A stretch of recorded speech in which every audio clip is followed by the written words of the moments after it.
So hello guys. So last video is nag-discuss about sa output sa to ang gibuhat nga create and retrieve nga operations sa Couchbase and the REST API.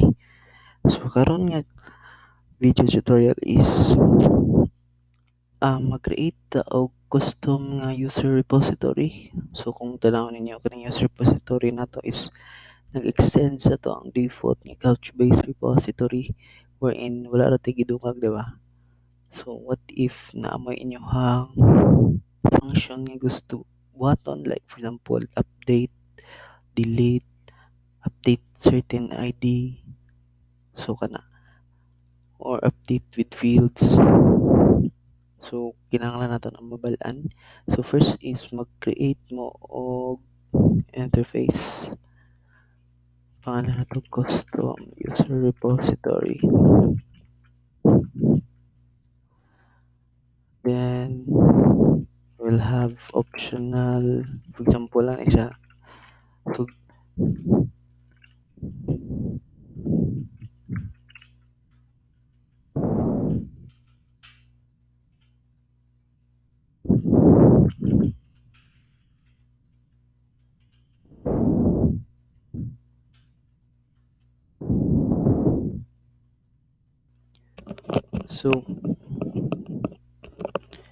so basically, no, ang atong diri sa custom user repository nga interfaces dapat mabalaan nimo unsa ang return type. For example, sa find by ID ang iyahang return type is optional nga model or optional sa katong object or model nga imong gi manipulate. So now since custom man ni siya, no, so kinahanglan tag class nga mo implement ani niya.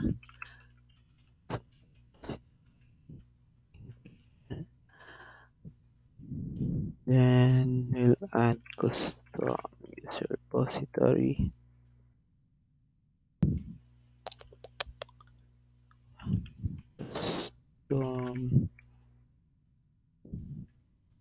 Yeah.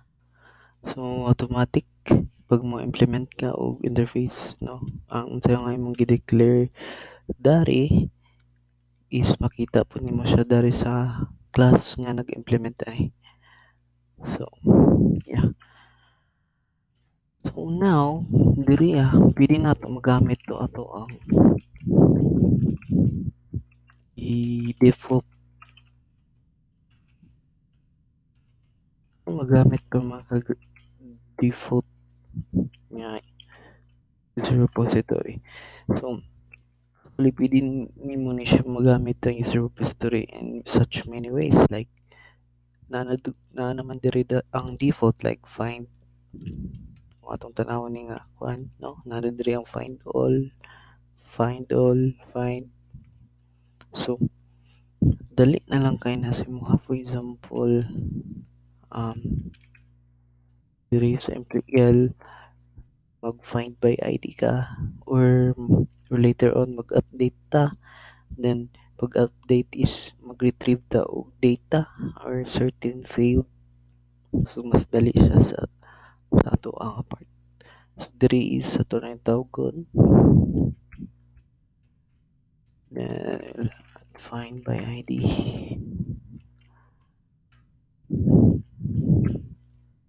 So as you can see, okay na siya.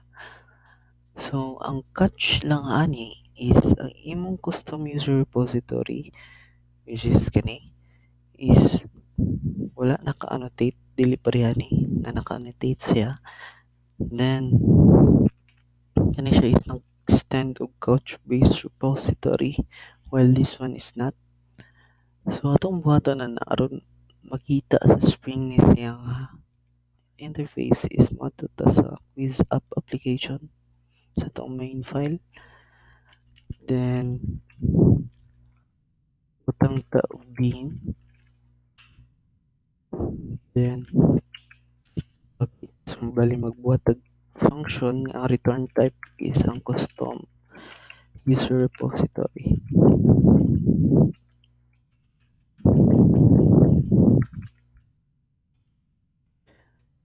So, i-return ang iyahang actual nga implementation nga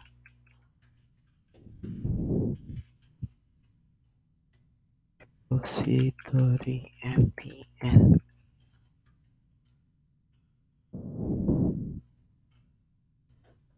As you can see, okay na siya. So, itong i-try og paran kung nabatay error nga makuha.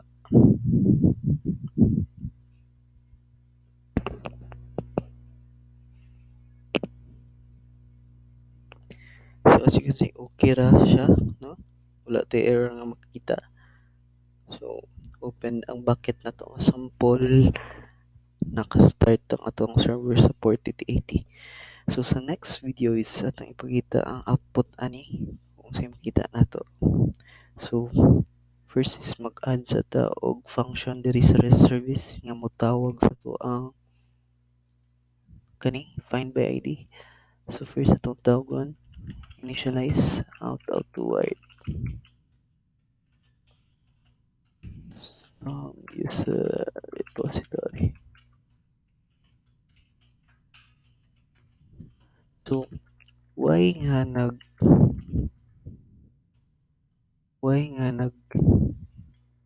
ato sa ni stop by the way.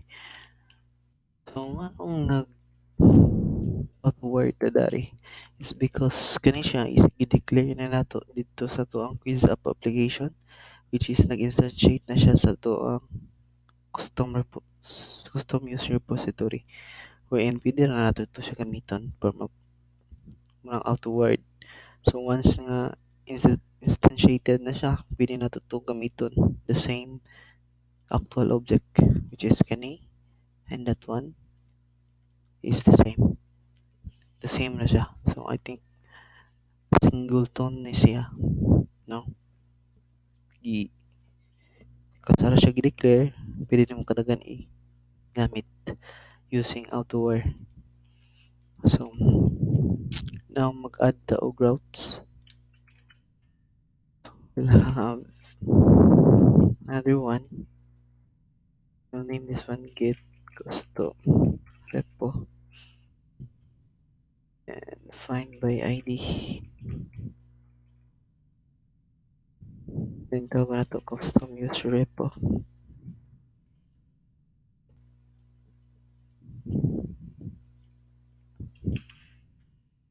Then find by ID. User.get ID.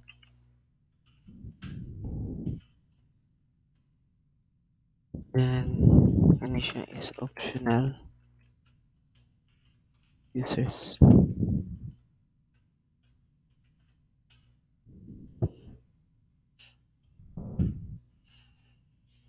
So that's it. Try na itong iparan kung na may error.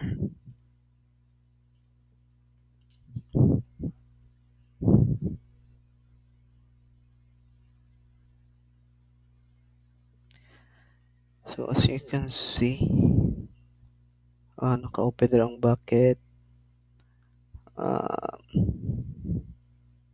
Naka-start ang server na to. So yeah, I think we're good for this one. So next video is atong ipakita sa PostMan result ani, no? So please like and subscribe to my channel and watch my other videos for this uh, Java Spring tutorial. So I hope you like it, guys. Thank you.